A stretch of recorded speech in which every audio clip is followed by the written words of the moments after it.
Good afternoon, everyone, and welcome to the second workshop for the 2024 Regional Transportation Plan Guidelines Update.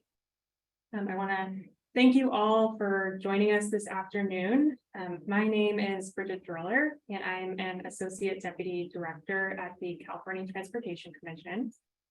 I am joined by several of our key staff who work on the Regional Transportation Plan Guidelines. In the conference room here, we have Myra Kimon from Caltrans, Garth Hopkins from Caltrans, and Laura Pennybaker from CTC. Virtually, we have Aaron Thompson from Caltrans, Francis Diaz-Sanchez from CTC, and I also want to recognize the technical support that's being provided by Brandy Fleming and Justin Hall. I'm going to go ahead and pass it over to Justin, and he can provide some information on how to participate on the webinar. Thank you, Bridget. Welcome to the Regional Transportation Plan Guidelines Workshop. The CTC exists to make transportation planning, funding, and policy more understandable and accountable. Our workshops can take place in diverse locations around the state so that commissioners and staff can hear directly from our stakeholders around California. We now offer hybrid and fully virtual workshops to allow stakeholders to participate more fully, no matter where they are. The workshop agenda is located on our website at www.catc.ca.gov. I have also uploaded the agenda and presentation via the webinar chat. Live closed captioning is available on this webinar. Please select the Show Captions tab at the bottom of your screen. There are a number of language options available there to choose from. Any document the CTC creates can be translated into any language you need. Simply email us at ctc@catc.ca.gov, and we'll have them returned to you as quickly as possible. For all our workshops, we encourage interaction with our stakeholders. There will be opportunity for questions and comments throughout the workshop. For those attending via Zoom, you should see the webinar control panel likely located on the bottom of your screen. There you will find the raise hand and Q&A tabs. We encourage you to use the raise hand feature as soon as we reach the item to give the system time to acknowledge you. Commission staff will let you know when it's your turn to make your comment. Alternately, you may use the Q&A tab to submit your comment or question. Commission staff can read that on your behalf. As a reminder, each registered attendee is provided a unique link or phone number to access the webinar. These should not be shared with other participants. This can create confusion for staff when making comments. Please do your best to be concise. Make sure that your comments add new information. If you agree with the comments of a previous speaker, simply make that statement.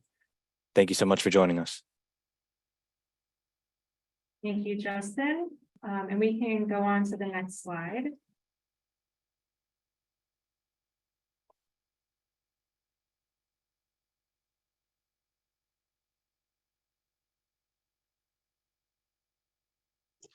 Sorry, technical difficulties. There we go. Beautiful, thank you. And I am pleased to introduce Tanisha Taylor, the Executive Director of the California Transportation Commission, who will provide opening remarks. Tanisha. Thanks, Bridget. It's great to be here with everyone. So good afternoon and welcome to the second workshop for the 2024 Regional Transportation Planning Guidelines Update, also referred as the RTP Guidelines. The RTP guidelines identify the state and federal requirements for the development of a regional transportation plan, facilitate the efficient delivery of transportation projects, promote an integrated multimodal planning process, and provide resources, tools, and examples for practitioners. The first 2024 RTP Guidelines Update workshop was held in February, where our team, in partnership with Caltrans, invited technical work group leads to present and lead a discussion on key RTP guidelines sections, such as social equity and housing coordination. Draft guidelines for the metropolitan planning organizations were subsequently released for public comment in May of this year. The purpose of today's workshop is to review the guidelines update process, summarize the comments received during the first public comment period for the draft guidelines released in May, and to highlight discussions from the second RTP technical work group meetings led by Caltrans subject matter experts. As with our first workshop, our team wants to continue hearing from you about important issues you hope to see reflected in the guidelines. Our goal is to continue supporting long-range planning that supports the achievement of state, regional, and local goals. I want to thank our presenters today for their participation and the hard work in getting us to this point. This includes staff from Caltrans headquarters planning, as well as Caltrans work group leads who are helping facilitate technical discussions. We are thankful for their subject matter expertise and look forward to incorporating ideas heard from the work groups in the coming months. I also would like to thank Bridget Driller, and Francis Diaz-Sanchez from our team for coordinating this work today. We are also thankful for all those who are participating in the process. This includes federal, state, and regional transportation planning agencies, metropolitan planning organizations, local government partners, non-governmental partners, and the public. We cannot do this work without you. I encourage all of you to continue to participate in this process and to reach out to our team as needed. We are here to help. With that, I would like to turn it back over to Bridget Driller of our team to provide an overview of where we are in the guidelines update process. Thank you, and I hope that you all have a great day. Thanks, Tanisha. So we can go ahead and go to the next slide.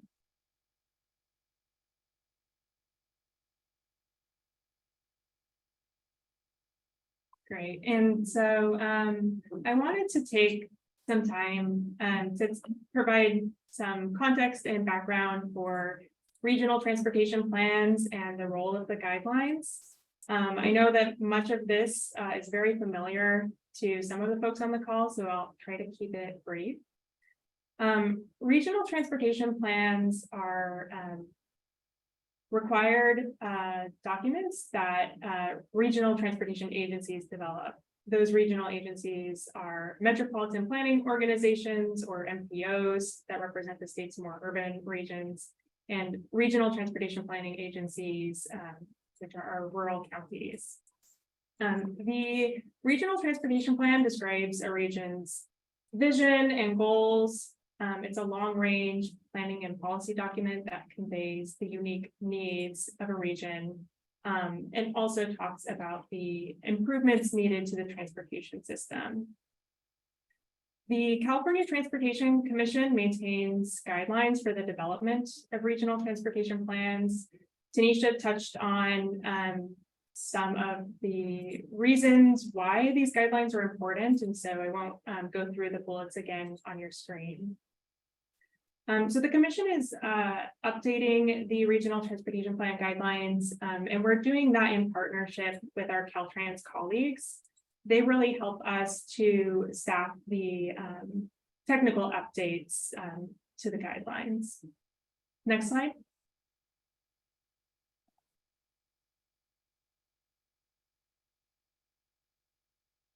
All right, so the RTP guidelines are split into two versions.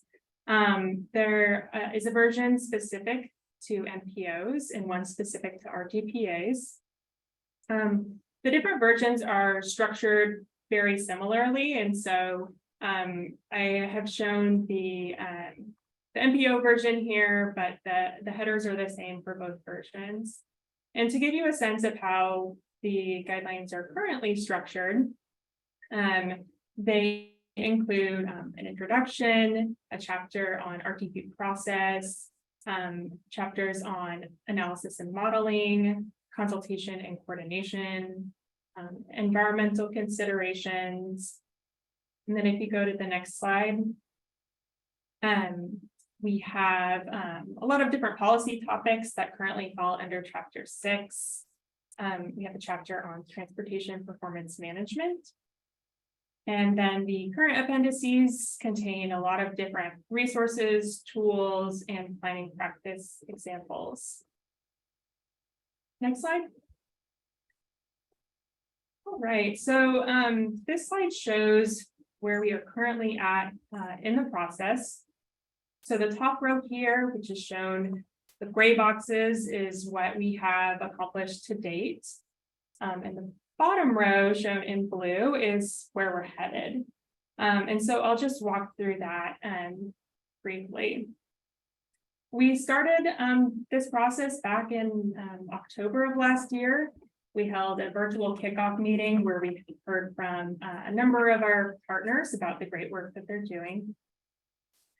In January of this year, Caltrans formed technical work groups to inform key sections of the guidelines, and we'll be talking about those a little more later in the meeting. We held our first public workshop in February. That workshop was held to go over the discussion draft of the RTP guidelines that was released around the same time. And then in May, we released a public draft of the RTP guidelines for MPOs and initiated a 30-day public comment period and also presented that draft to our commission. That leads us to July of 2023. This is the second public workshop for the RTP guidelines. Our technical work groups have been continuing to meet and will continue throughout the summer on an as-needed basis. And then looking forward to September, we'll be sharing a preview of the second public draft language with work groups, as well as members of our Interagency Equity Advisory Committee. And I did, let's see, actually going to October. So in October is when we plan to release the second draft of the RTP guidelines for the MPOs and the first draft of guidelines for RTPAs. And what I wanted to mention about the second draft is that this version will incorporate all planned edits and will be showing language that is new from the 2017 version in yellow highlight. Some of the feedback that we got from the first draft was that the purple text that was showing the new language was hard to distinguish. And so we have confirmed that we can remediate a version that has yellow highlight and bold language so that it is clear for you to see and it is comprehensive. Next, we will be, after we gather all of your feedback on those drafts that are released in October, and we'll incorporate that feedback, we'll bring forward a final draft of the guidelines and present that to our California Transportation Commission. And we are aiming for an adoption of the final guidelines at our January commission meeting. I just went through a lot of content, so I want to just pause and check with Justin to see if there's any questions so far in the chat or any raised hands. Thank you, Bridget. We'll give him a few moments and just wanted to remind everybody that you can either use the Q&A feature at the bottom to submit a written question, or you can use the raise hand feature and we can unmute you and call on you to speak. I do see that we've received some questions here. First comes from an anonymous attendee who asked that they are looking to confirm that there will be a second public comment period on the second draft. Yes, 30-day public comment period for the second draft. Okay. The next written question comes from Marissa Prase, who asks, will there be an additional housing work group meeting? If so, when? Hi, Marissa. We will have another housing work group meeting. I don't believe that it has been scheduled yet. I'll let Maurice come up of mute if he has a further update. Otherwise, we can follow up with you after.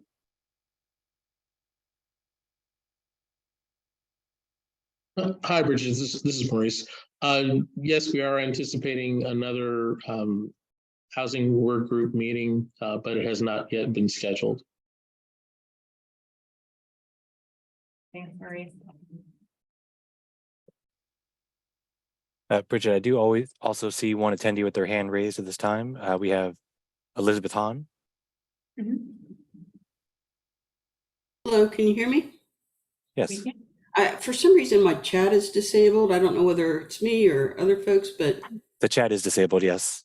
okay, so that's purposeful. Mhm. Sorry about that. Thanks. All right, so Justin, I assume that attendees should use the Q&A then if they have either a question or a comment, is that right? Yes. Okay. Thank you. All right, if there's no other comments right now, we can go ahead and go to the next slide. Thank you. So as I mentioned, we released the first draft of the RTP guidelines for MPOs back in May. And I wanted to talk about some of the changes that were reflected in that draft. So we went through the RTP guidelines to incorporate updates to legislation, specifically the federal IIJA bill. We are attempting to streamline some of the language, as if you have read the RTP guidelines, they are quite lengthy. And then we've gone through to add references that have come out in the last few years. We have also worked with Caltrans subject matter experts to update the following sections that are listed on your screen. And if you would like to take a look at the first draft of the guidelines, that is posted on both the Commission's and Caltrans's RTP guidelines website. And we'll have a file path for the Caltrans website later on in this presentation. So if you have any issues accessing that, you can let us know. Next slide.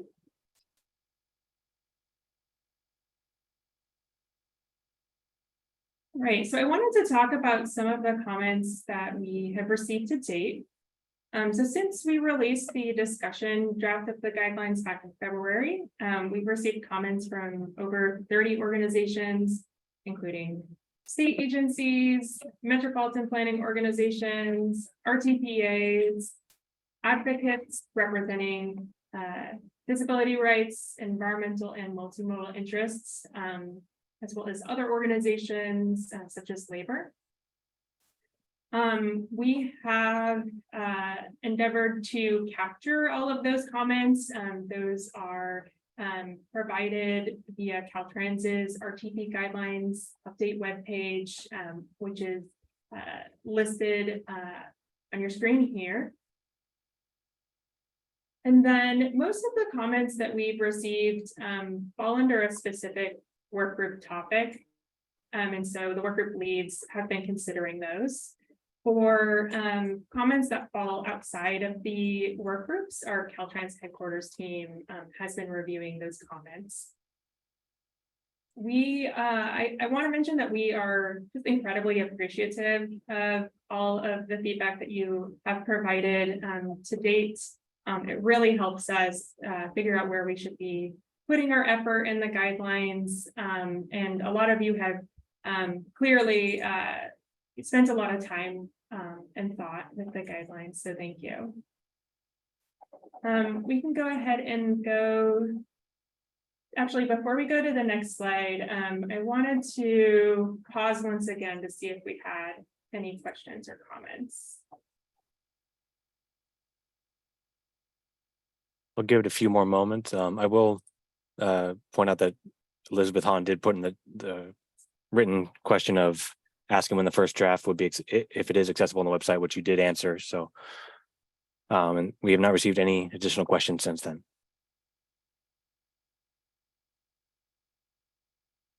All right, thank you. And I don't know if we're able to share, Justin, share that link via the chat. That's maybe something that we can send to you so that we can send it out to the group if that works.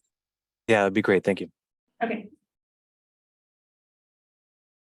Yeah, and I just want to piggyback on, like, from the Caltrans perspective as well. This is the first time we've done working groups through the updates, well, since I've been working with Caltrans, and it's gone so well. And we know that it takes time away from like your agencies and like what your normal day work is.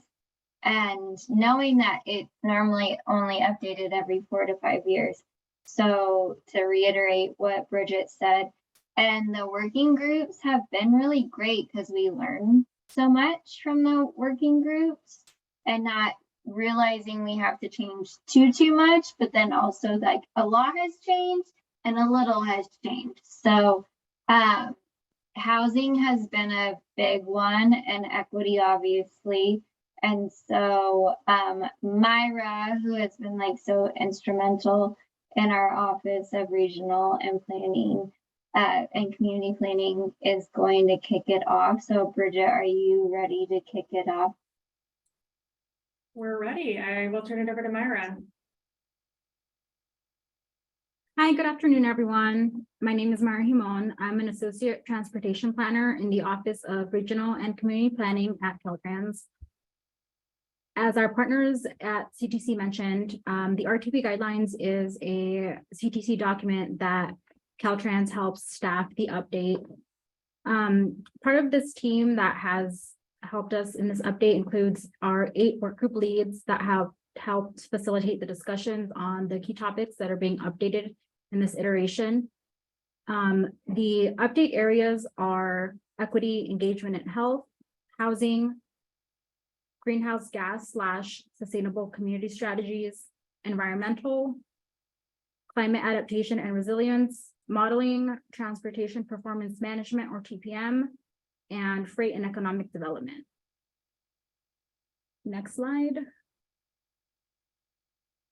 So we'll start off with our equity, engagement, and health work group that is led by Acting Race and Equity Program Manager, Carolyn Abrams. Carolyn? Great, thank you, Myra. Good afternoon, everyone. My name is Carolyn Abrams, and I'm currently the Acting Race and Equity Program Manager in the Director's Office of Equity, Sustainability, and Tribal Affairs. I'll be presenting on behalf of the Equity, Engagement, and Health Work Group. And I just want to also give credit where credit is due. My co-lead is Bruce Kemp, who leads the Equity, Engagement, and Health branch in the Office of State Planning, Equity, and Engagement. And we've had a wonderful team working with us. The team members include Cassidy Ellis, Trung Vu, Sarah Rosen, and Rachel Padilla. So through the course of our work group convening and reviewing the current draft and submitting feedback and recommendations, I'm going to provide a summary of some of the substantial changes that we've made to the RTP guidelines. So I'll go ahead to the next slide and I'll cover a few of these to start. So first and foremost, we've updated some of the federal information that pertains to Title VI and the Infrastructure Investment and Jobs Act, IIJA. These updates primarily appear in Section 2.4, which is on federal requirements, and Section 4.2, which is on Title VI and environmental justice considerations for the RTP. These changes are pretty straightforward in that they just reflect the new requirements pertaining to these topic areas. The other thing that we've been working on, and it's still in progress, but we are expanding the glossary of terms, which is currently Appendix D. And this is really in an effort to include key equity and transportation planning concepts that pertain to the RTP guidelines. A couple examples of this include displacement, environmental justice, social determinants of health, and social equity. But I will flag that our team is still seeking additional input from our work group and really trying to determine whether we should streamline these definitions in an attempt to limit the number of terms that are included, or if it's better to include definitions for multiple terms that are currently in use. And I think a good example of this is providing definitions for disadvantaged communities, underserved communities, and vulnerable populations. Many of these terms are similar in nature and often used interchangeably, but they do have distinct definitions. So we are working through that. Next slide. So another focus that we've put a lot of energy into is strengthening the social equity considerations for the RTPs by incorporating strategies to proactively engage underserved communities in the planning process. This is a priority topic, not only for Caltrans staff, but also many of our advocacy partners. And the proposed changes are really focused on adding new strategies and promising practices to help proactively seek input from underserved communities. And we're hopeful that these practices will help promote both meaningful and equitable community engagement. To provide a few examples, this includes minimizing language barriers by providing written materials in multiple languages, or conducting meetings with interpretation available, or conducting engagement in the languages predominantly spoken by a community. We also have recommendations in there around providing childcare and transportation options, compensating participants and other community partners when possible, and then a list of other available tools that can support the analysis of some of these social equity factors. For example, this includes the US DOT Transportation and Health Tool and the Caltrans Equity Index. And then finally, another addition that we hope is useful for folks is providing some tangible examples of how MPOs have successfully promoted health and health equity in their RTPs, and using this as a reference for other MPOs as well. So for example, we've included ABAG and MTC's example about the suggested universal basic income, FCOG's example about using the Fresno County Health Priority Index and the Integrated Transport and Health Impact Modeling Tool. And we're also looking to provide some other examples of what Caltrans is doing. And so folks can find these changes reflected in Appendix E, which is the Promoting Health and Health Equity in MPO RTPs. So I will leave it at that. Bridget, let me know if we want to open it up for questions now or at the end. Yeah, Carolyn, let's go ahead and open it up for questions and comments now. Great, thank you, Bridget. I do see one attendee so far with their hand raised. I'd like to call on Manny Leon. Manny, you're free to unmute yourself and make your comment. Oh, apologies. I think I just pushed the wrong button. I was clicking on, so I'm sorry about that. No question. Okay. Beyond Manny, I do not see other attendees with their hand raised or anybody that's submitted a question at this time. Great, thank you, Justin.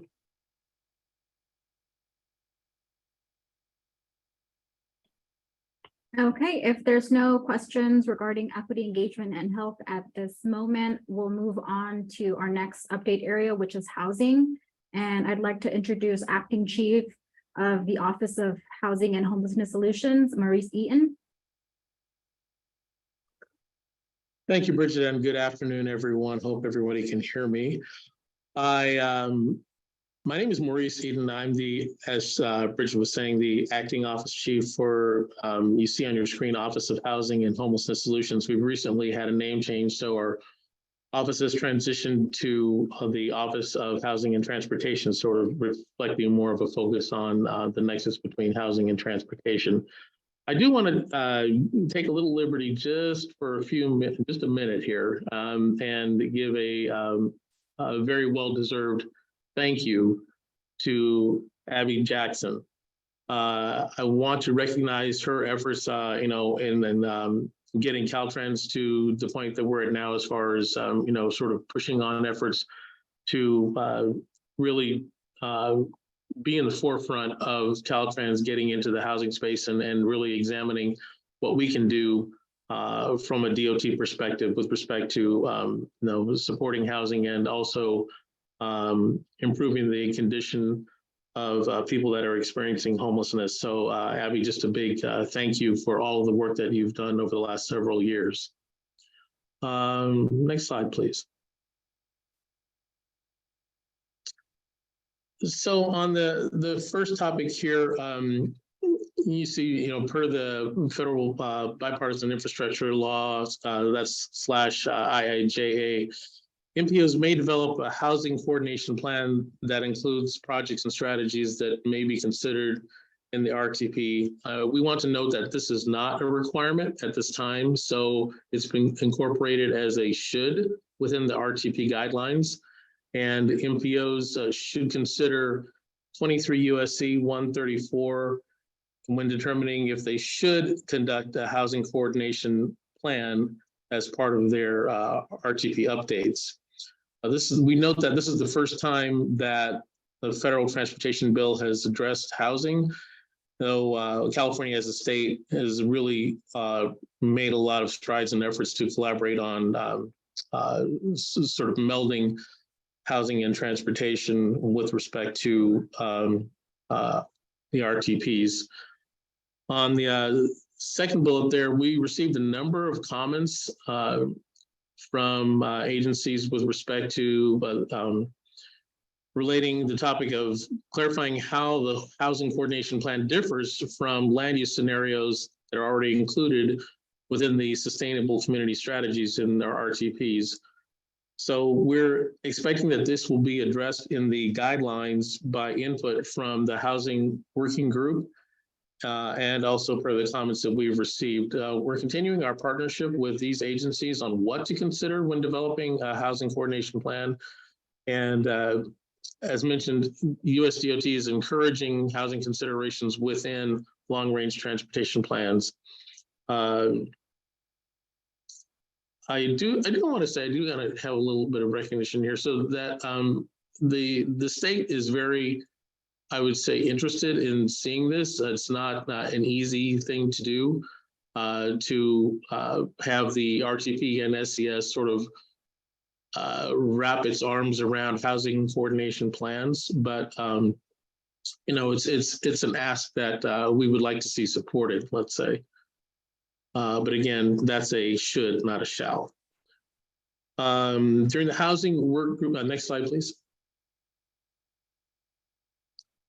During the housing work group meetings, a comment was raised on how the housing coordination plan should or should not align with the state mandated regional housing needs assessment, or RHNA, and what effects the RHNA update process will have. We're working with Caltrans. We're continuing to work with California Department of Housing and Community Development regarding the timing of the RHNA updates and any determinations for the RTP guidelines. We're expected to have clarification on how the housing coordination plan should or should not align with RHNA, and that we expect that to be added as part of the RTP guidelines update.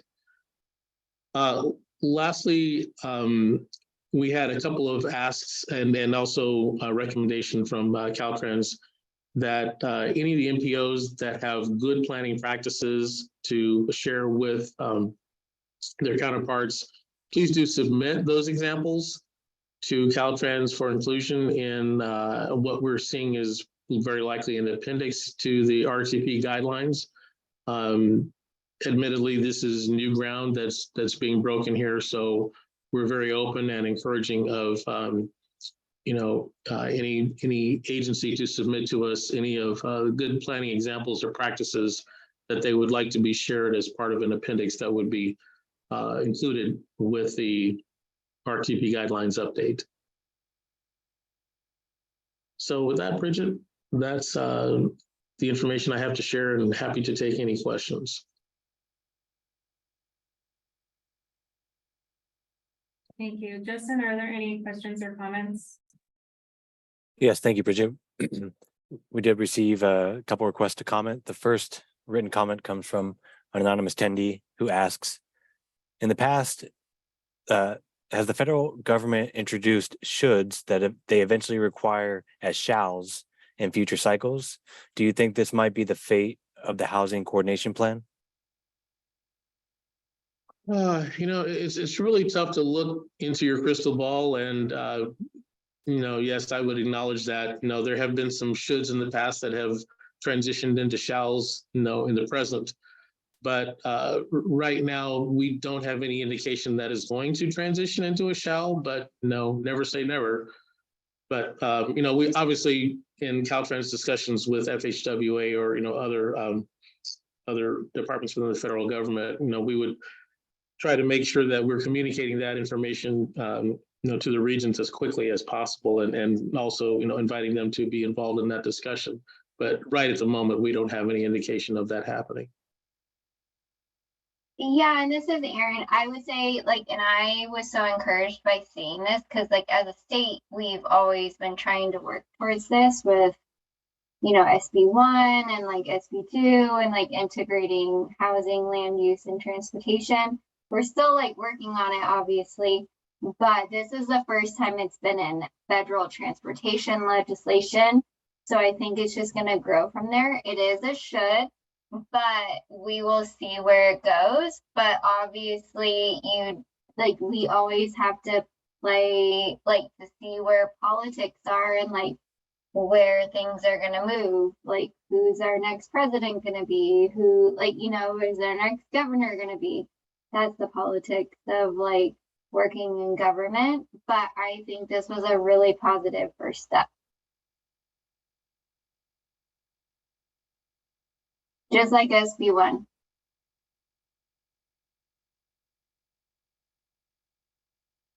Are there any more questions?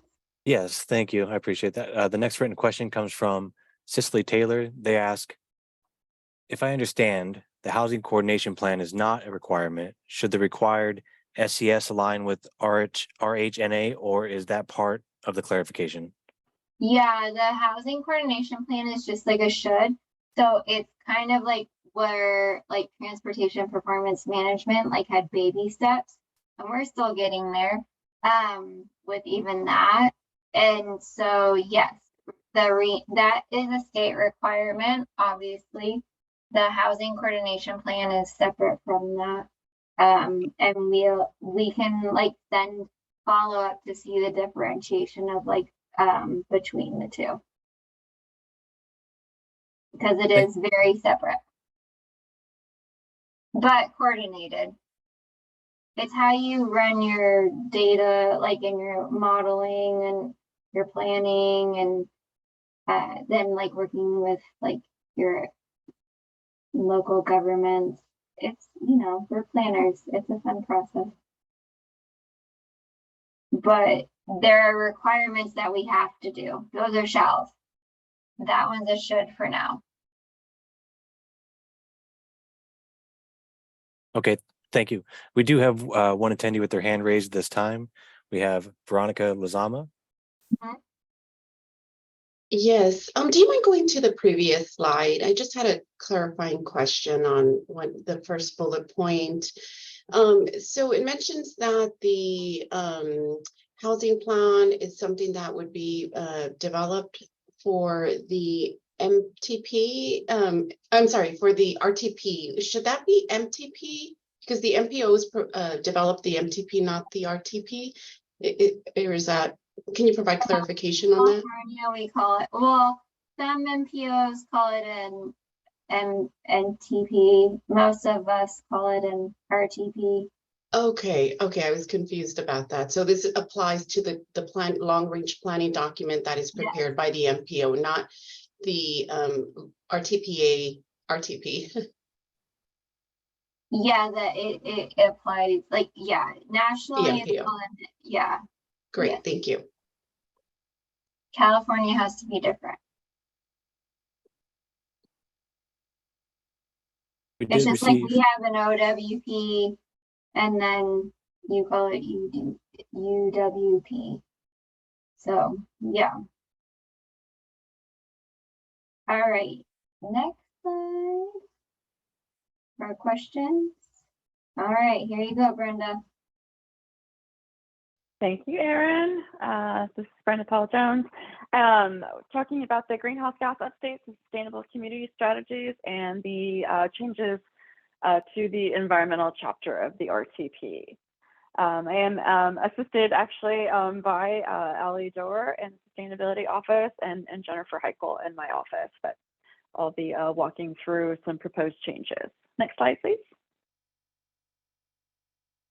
So throughout the guidelines, greenhouse gas is sort of one of those topics that, because the sustainable community strategy is so tied to regional greenhouse gas emissions, the guidelines sort of touch on them.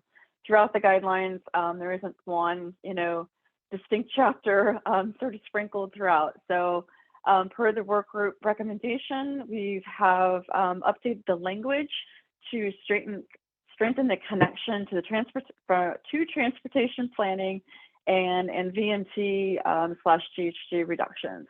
So we've added some language. We're really kind of connecting those components together. We've also added language to strengthen the connection of the RTP to the 2022 scoping plan with language outlining goals and requirements throughout. Additional information, including is included to clarify the planning process as related to SB 375 statute. So we've added some additional language in the process of how that process should go through. There's a new section added to Chapter 6 for identifying sustainable community strategy supportive actions and monitoring of implementation, sort of to support some of the findings of the SB 150 report. Next slide, please.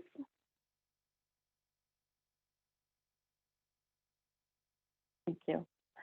On the environmental section in Chapter 5, we've updated the NEPA, National Environmental Policy Act references to reflect current NEPA or CEQ regulations and guidance. We've added a section 5.4, key resource areas for avoidance and minimization for environmental justice and equity considerations. We have added vehicle miles traveled and induced travel information within this section.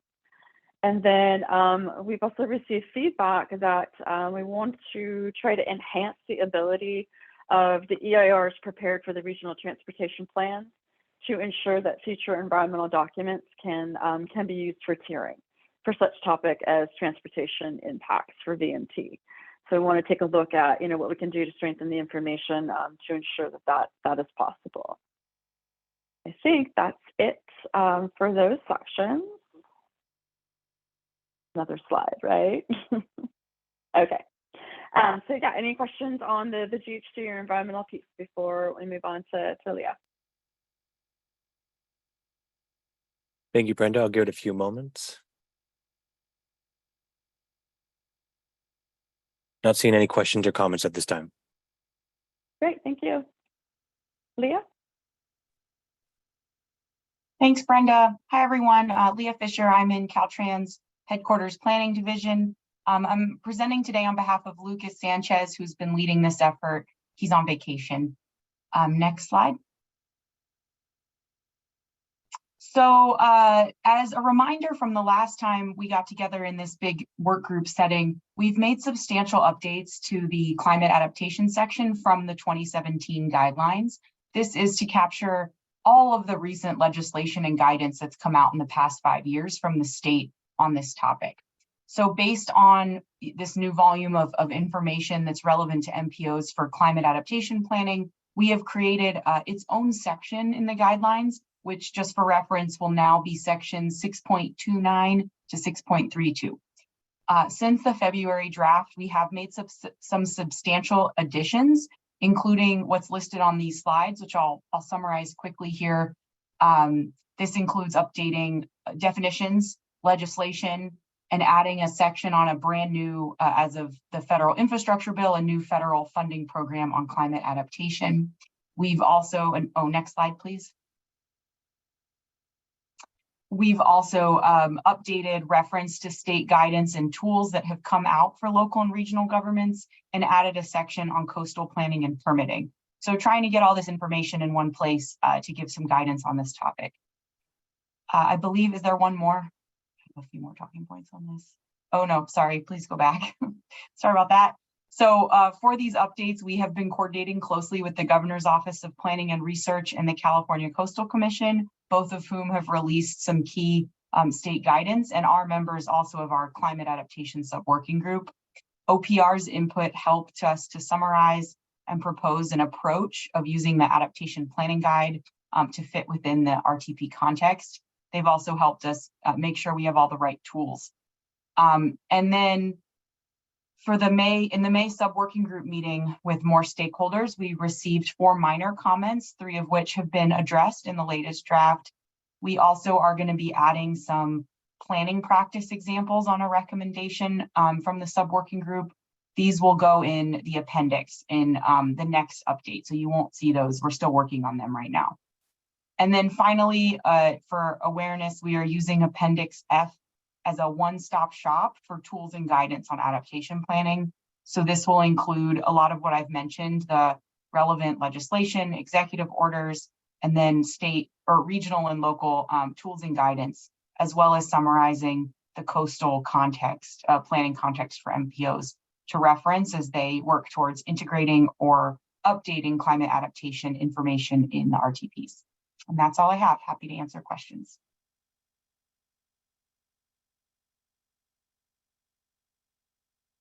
Thank you, Leah. I do not see any attendees indicating they wish to comment at this time.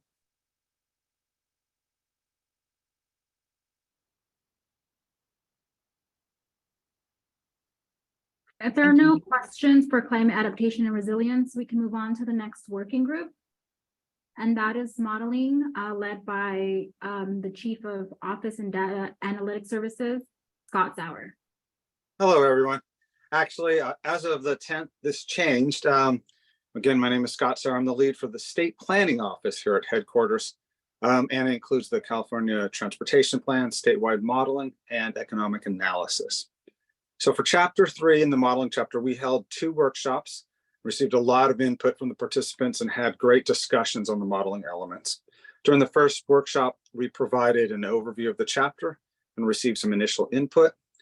At the second workshop, it was held after the initial draft comment period ended, and we discussed some of the major comments we received in more detail. My team and I really appreciate the input from partners during both workshops and the comments we received on the draft chapter, and a lot of the assistance we'll continue to get from you, so thank you. Many of the comments that we received were incorporated into the guidelines, while other comments are going to be further discussed at future modeling forums and other meetings. These additional topics will be considered for future guidelines updates. So let's talk about how we are using the input we received. So next slide, please. Okay. So first of all, we incorporated many comments that improved the existing guidelines. There are some great comments and proposed wordsmithing that reflect updated guidance documents and policies throughout chapter 3. Not all the proposed changes were made, but a significant number were accepted. The MFAC model language in section 3.2, for example, was completely updated by subject matter experts at CARB, so thank you. Second bullet here, we added links to external resources that will provide additional guidance and tools for modeling and analysis activities. One specific example is including a reference link to CARB's 2019 Final Sustainability Strategy Program and Evaluation Guidelines. Another proposed link for the mobile source emissions inventory page for additional information on the MFAC software and technical support. And then the third bullet here, we received input on modeling activities that we don't expect included in this version of the guidelines because either the tools are not ready, they're maybe not statewide being used at this time, or the data is not fully available. But they will be discussed at future upcoming modeling forums and considered for future updates. Samples of some of those discussions. So there was discussion on travel demand model validation methodologies. There's a lot of discussion on new language related to new mobilities, including transportation network companies, mode shares, autonomous vehicles, electric vehicles, teleworking, and pricing. Guidance on vehicle choice and land use models. And there's a lot of discussion on activity-based models that I know some of the MPOs are doing a great job with it, but maybe we're just not there statewide. So all of these are important topics, but needed additional discussion before including in these guidelines. So we either create separate guidelines or reference that in the future or add it to the guidelines in maybe a future update. So that is all I have. Any questions?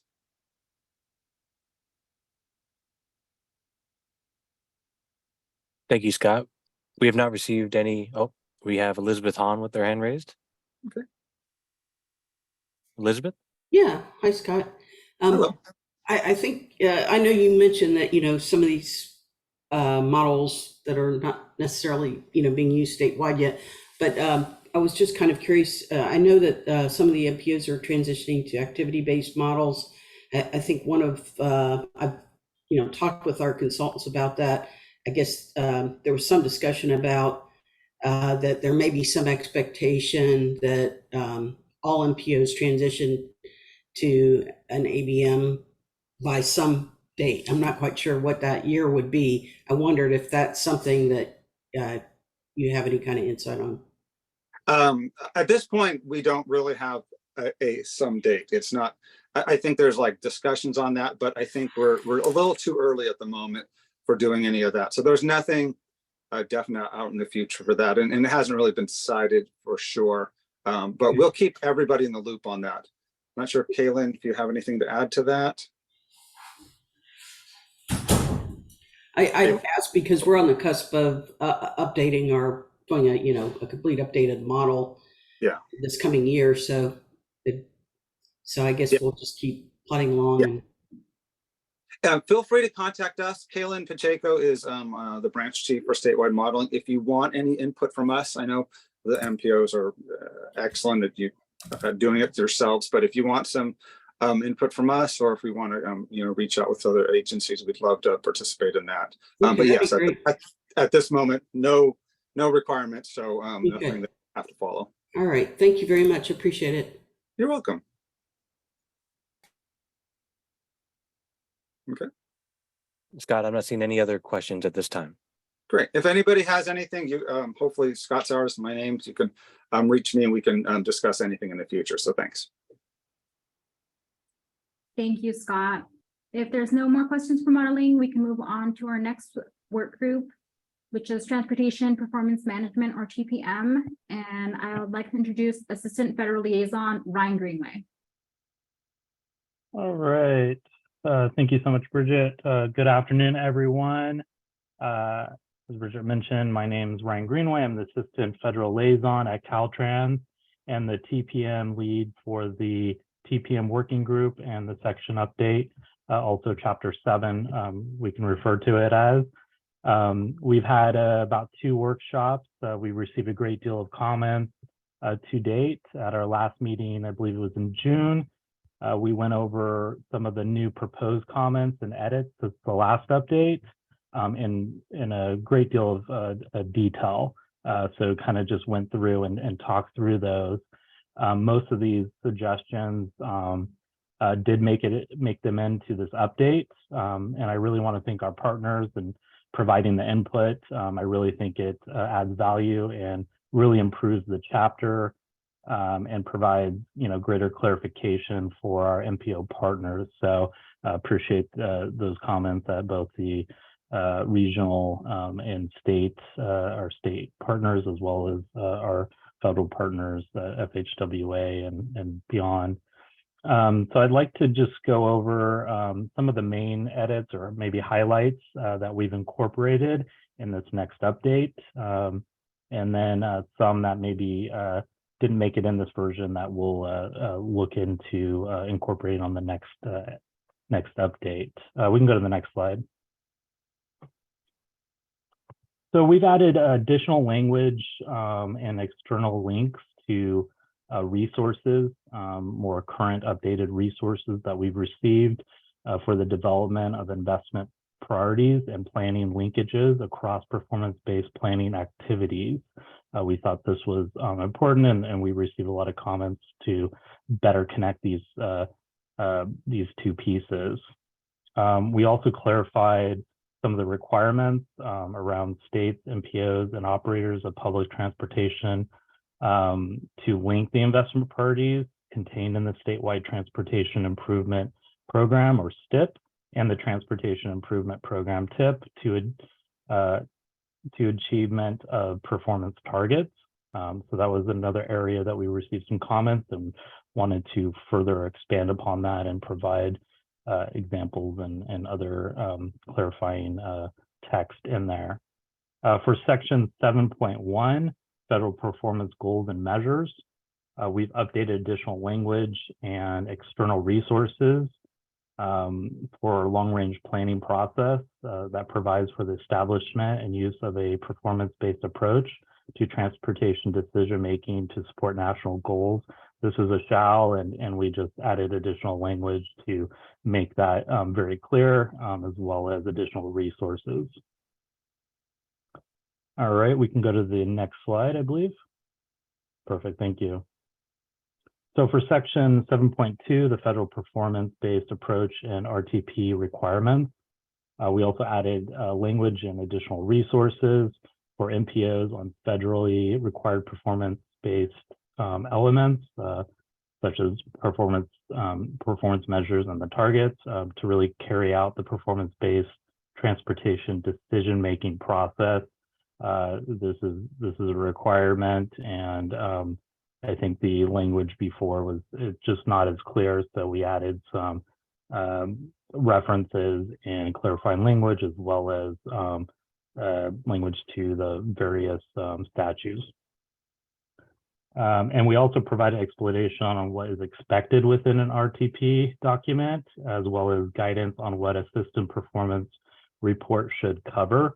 These are some other comments we had to just provide additional clarification around this area just for better guidance.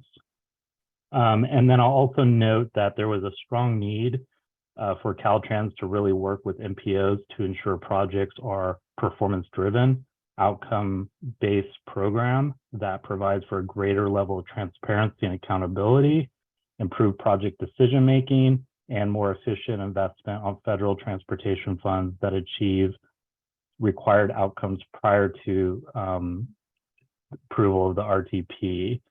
So this is really where we'd like to see some analysis that really demonstrates that the portfolio of projects proposed to be included in the RTP makes progress on really meeting the federal and state performance management goals and targets in those key categories such as roadway safety, VMT, pavement, etc. Really prior to the improvement. So this is a kind of a should. We like to work with MPOs. This was something that I think is important to Caltrans and FHWA for the California and all the regions to come together and kind of meet, make some progress on these targets. And then not on here, but just for a quick mention, we also added language to describe the purpose of transportation performance management in general terms early on in terms of, so really this is for kind of an intro for the MPO staff that maybe aren't familiar with this process to have a better understanding of kind of why we're doing this and prior to really getting into the regulations. So that was a request and we were able to add that in there. And then kind of for the next update, we're also considering including specific examples of performance measures to help distinguish between measures and metrics. Also considering discussing what distinguishes the targets from measures and metrics and providing examples and best practices. So again, I've mentioned this to the working group, but anybody have any suggestions on examples, best practices they'd like to share, please send them along for our consideration. With that, I will end my presentation and try to take any questions if anybody has them.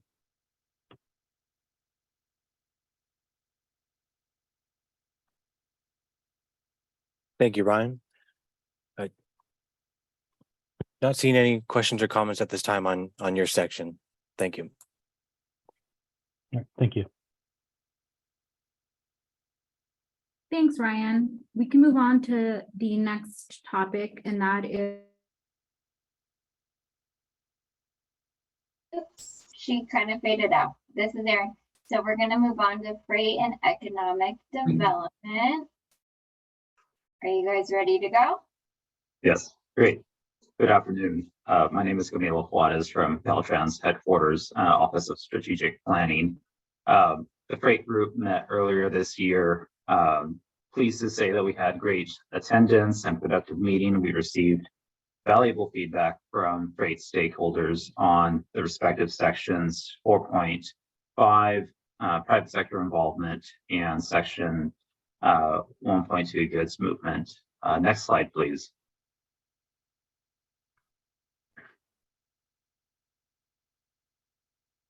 As in section 4.5 was revised to include language identifying utility companies as a stakeholder in zero emission engagement.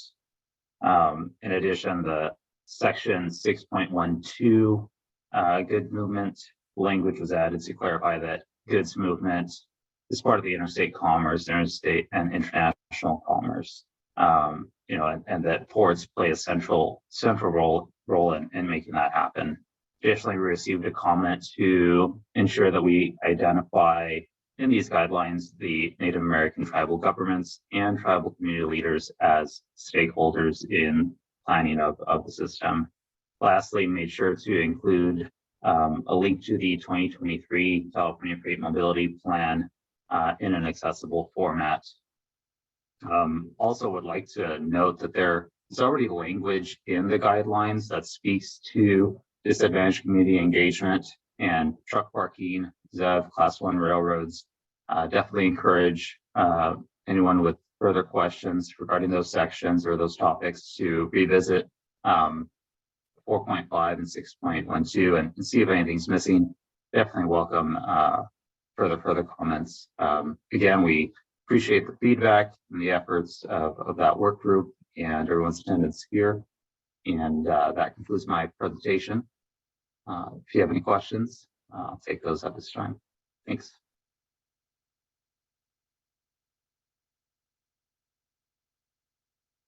Thank you, Camilo. We did receive one written question during this time. Overall, what is the most significant change in this version of the guidelines that all MPOs or RTPAs should be aware of? Also, can you post the membership of the technical working groups? Hey, Justin and Camilo, I think that might be more of a question for us in the room here. And actually, we've had a few questions come in related to different topics. Maybe we can go ahead and finish out the conversation around freight, and then we can tackle some of those questions that have come in. So it looks like we have one question in the chat from Matt Friedman on this topic. He asked, is the aviation mode for freight and passengers at general aviation or commercial service airports being addressed? Let's see. Let me look into that for you. If you'll kindly send me an email. I want to make sure I definitely look into the specifics of your question and drill into that and make sure I follow up with you on specific answers. So if you'll email me just first last name at dot.ca.gov. My colleague Tracy Frost is not able to be here today, but she also has been working on this endeavor for quite some time. So there may be some background that once I'm able to circle back with her, she can provide some color to this and get you the answer you're looking for. That being said, there is additional comments or ideas that you have regarding your question. Feel free to send those my way. I want to address those. Thank you. Thank you, Camilo. So I'm not seeing other questions and comments for the freight work group. But I wanted to go ahead and answer a couple of other questions that have come in. And actually, I want to go back to a question that Sarah Allred posted in the question and answer section. Sarah asks, tribal interests and consultation requirements span a number of topic areas of the RTP, including environmental, equity and social justice, transportation, etc. Do you have any updates on how the tribal engagement aspects will be addressed and integrated into the RTP in terms of the various topic areas within the guidelines? So Sarah, you put that really well. The different tribal engagement is covered in a number of different topic areas in the guidelines. I understand that you've been working with our Caltrans headquarters team and provided some suggestions for how these different sections can be strengthened. And so they've been working to incorporate some of that language into the most current draft. So that language will be shared with the working groups as a preview in September and will be reflected in the October public draft. And certainly we're happy to continue working with you and with others to ensure that it meets the needs of what you're asking. And then if there's nothing else on that question, I will go to a question that Justin read already from an anonymous attendee. That is, overall, what is the most significant change in this version of the guidelines that all MPOs or RTPAs should be aware of? Also, can you post the membership of the technical work groups? So I'll take the second part of that question first. We haven't posted the membership of the work groups yet, but it sounds like that's something we should be able to do. So we'll go ahead and work on that and have that posted to the Caltrans webpage where they have information on the technical work groups. Regarding your question about the most significant change, so I'll share my perspective, and then certainly others from Caltrans or CPC are welcome to chime in. For MPOs, there is some new federal direction that I think MPOs should be aware of. So Maurice talked about the housing coordination plan, which was new language included in the Infrastructure Investment and Jobs Act. So I think that's a really important section to pay attention to. I also would highlight the work that the Transportation Performance Management Group is doing in updating the language to ensure that we are compliant with federally required performance metrics. And for the RTPAs, so I'll be talking about those specifically in a moment. There are no new requirements for the RTPAs for regional transportation plans. And we're still kind of exploring what changes will be reflected in the RTPA version. So I would say more to come on that, but I don't think there's anything coming down the pipe that would change very much in the next version. Yeah, this is Erin Thompson from the Division of Transportation Planning and headquarters. And this is the second time we have decided to have an RTPA version and an MPO version, which I think actually worked really well in the 2017 version. And because a lot of the requirements and just how like urban areas are diverse, but there are things that we can encourage within the RTPAs, but there is not going to be any substantial changes except for like giving resources, like Bridget is saying, like we've gotten to know like a lot of resources that we want to include. And we've met with the Rural County Task Force. Not all regional like transportation agencies are a part of it or join it, but we will be doing outreach like constantly, but we don't see a lot of change. The MPOs have a much more dynamic areas like that we've all discussed today, but tribal governments are much more larger and rural areas as well. So that's one thing that like we might have to look at, like based on like what I'm kind of hearing, but we'll figure that out as we move forward to hopefully adoption in the winter.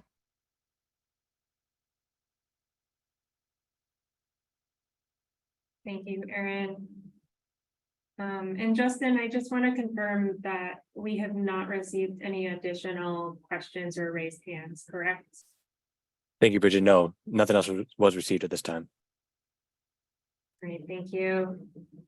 So I think we can go ahead and go to the next slide. Thanks again, Camilo. And I will go ahead and turn it back to Myra.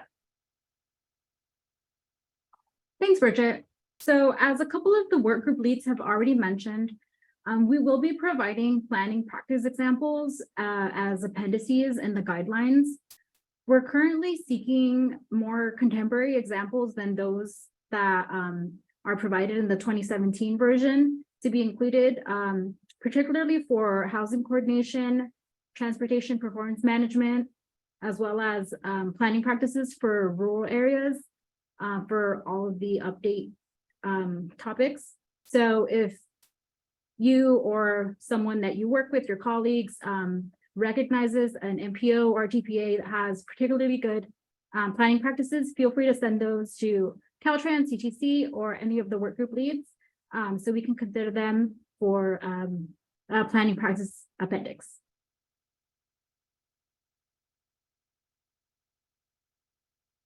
Great. Thank you, Myra. We can go ahead and go to the next slide. Thank you. I'll be talking briefly about the RTPA version of the RTP guidelines. So far, we focused most of our effort on the MPO version. And the reason for that is that that version of the guidelines will incorporate more changes, and also some of the changes will be the same between both of those versions. So we can go ahead and go to the next slide.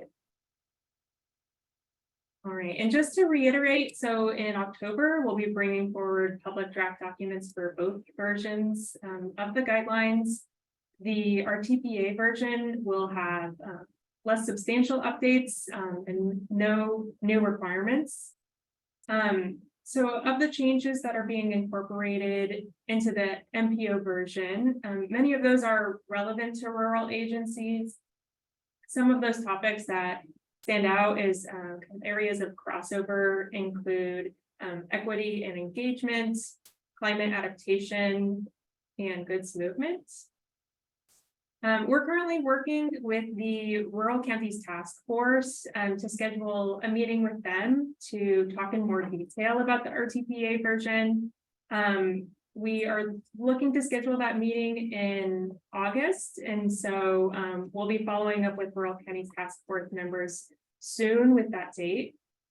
And in August, we will have an internal draft of the guidelines, and so we'll be able to share more specific edits that you can anticipate in the public draft.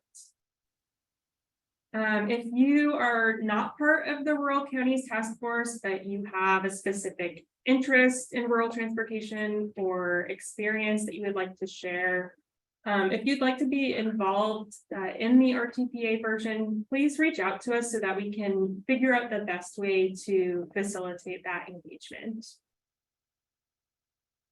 That is all I have for this section, so I will pause to see if there are any questions or comments. Thank you, Bridget. I'll give it a couple more moments. Not seeing any indication that anybody wants to provide question or comment at this time.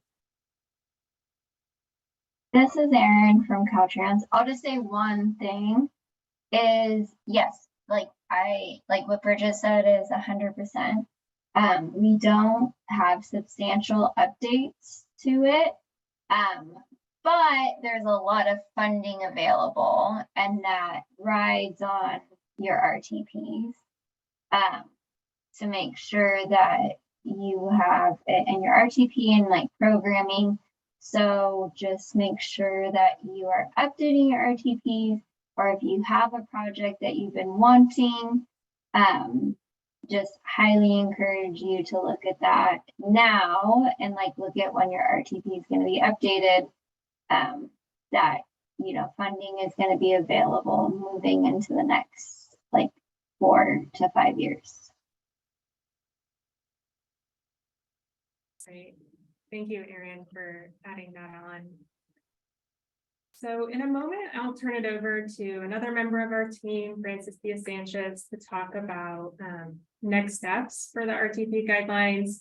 I wanted to just let you all know that we are getting toward the end of this webinar. So if you have any other burning questions or comments that you want to make sure that we see, you know, now is a good time to put those in the question and answer tab, or to raise your hand. We will pause once more at the end of the meeting for final questions and comments. But I will go ahead and move us to the next slide, and I will turn it over to Francis.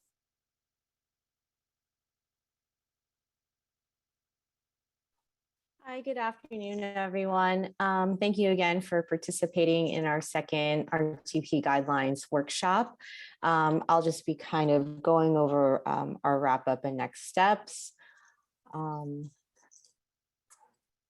So if you are interested in joining one of our work groups, you can visit Caltrans's RTP guidelines webpage. That is linked here in our presentation. It can be found under the Office of Regional Planning, Regional and Community Planning, RTP guidelines update section. And if you have any questions about the RTP guidelines update itself for us or for Caltrans, please feel free to email us at rtpguidelines@dot.ca.gov.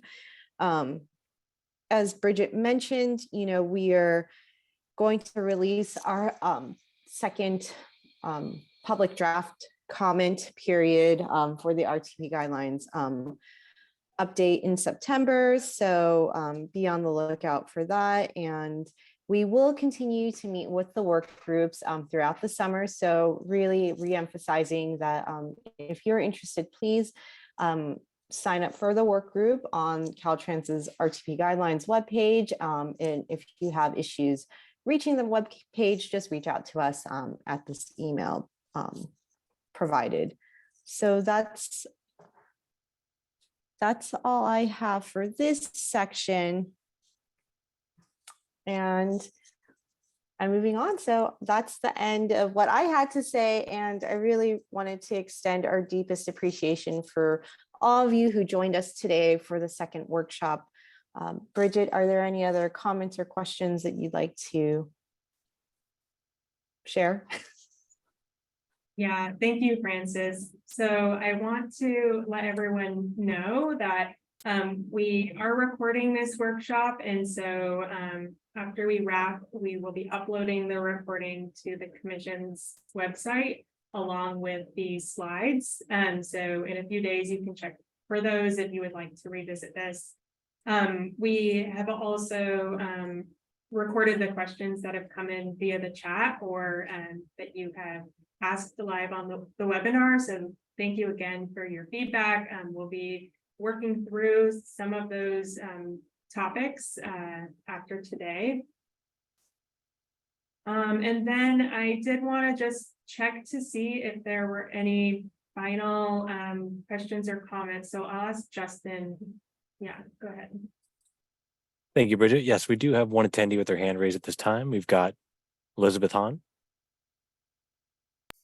Thank you. Just one last question. For those particular items that you pointed out as being probably the more significant changes that MPO should be aware of, I was wondering maybe if there's going to be, future workshop, if maybe it's possible you could drill a little bit down into those two subjects a little further. I think that would be really beneficial to reps like myself from the MPOs and RTPAs to kind of get your take on the details of that. Just because the document's kind of large, it takes time to get through. It'd be good to get kind of a little bit more information on what those items are. So anyway, appreciate it. Yeah, and that's one thing that like FHWA kind of dinged us on the last, we always go through a planning and programming review when there's an FSTIP update. And they say that locals are not really pushing projects through, or MPOs. Well, now I'm going on a tangent, but this is Erin. But it is something that we want to align the RTPs with what the cities and counties and the regions and the state need to achieve. But it's not a one size fits all. And so yes, it is something that I know managed lanes have kind of come into play more, and there's a lot of different things that policy wants. So I'll talk to you, because yes, and that is something we need more guidance on, and we were going to put it in our OWP guidance for 24-25 too. Yeah, I'm not quite sure if maybe I didn't make sure I was clear. I think mainly what I'm thinking is you had mentioned that the new federal direction regarding housing coordination plans, that kind of thing, is something that's big ticket item that we should focus on, that change.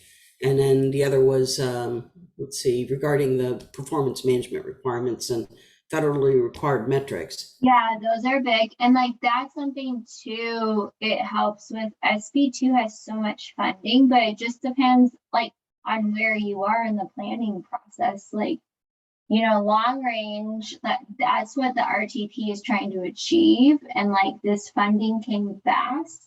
And so it's funding projects that we maybe didn't think that, or like, you know, like different aspects within our regions and cities and the state in general, policy wise. So it is something that I think we just have to consider, like, especially like OWPs is like doing the studies, like now we have money that's available, like what can we access? I think that like doing an economic like feasibility study is good, like cost and demand. But I get what you're saying. Yeah, Erin, if I could add on, so the way that we've approached the RTP guidelines process to date is that the technical work groups have really been considering like the more detailed language changes to specific sections. And the workshops, of which we've had 2 so far, have been a forum for the different work groups to come together to report out on some of that more detailed work. But Elizabeth, I wanted to appreciate the feedback that you shared, because just because that's the way we've done it so far doesn't mean that we need to do it that way in the future. I think I've gotten kind of that same question from a lot of different stakeholders about, okay, what are the topic areas of most relevance? And I think we certainly can dive into the details of those a little bit in the future. We haven't yet scheduled our next public workshop, but I would anticipate us having one sometime after the draft guidelines are released in early October. Yeah, thanks for the feedback. Yeah, you're welcome. I appreciate it. Yeah, I don't think it, you know, I wouldn't expect you all to get into a highly detailed presentation, because that's really what the working groups, you know, you've gotten them involved for, but maybe just the next level down, just a little bit more information, just kind of, it just provides a framework for better understanding the guidance when we do delve into, you know, reading each section. So thank you. I appreciate it. And this, like, once it's released, like that's something that our office is going to be doing, and like we'll be working with the CTC is like training and outreach and like education, like of the changes. Like it's just not going to get released and be like, you know, here you go, this is the draft. Great. Like, I mean, like, here's the new draft. Like, that's why we're doing so much of an iterative process. So yeah, this is going, and that's why we've been tracking comments since we released the 2017. And so yeah, this is gonna be always evolving. Well, it's a great presentation. Thank you very much. Thank you, Elizabeth. And I am not seeing any further questions or comments. So I will go ahead and close this out. Thank you everyone for your time today and your continued engagement. And I hope you have a great rest of your afternoon. Happy Wednesday. Bye, everyone. Thank you, Bridget. You did awesome.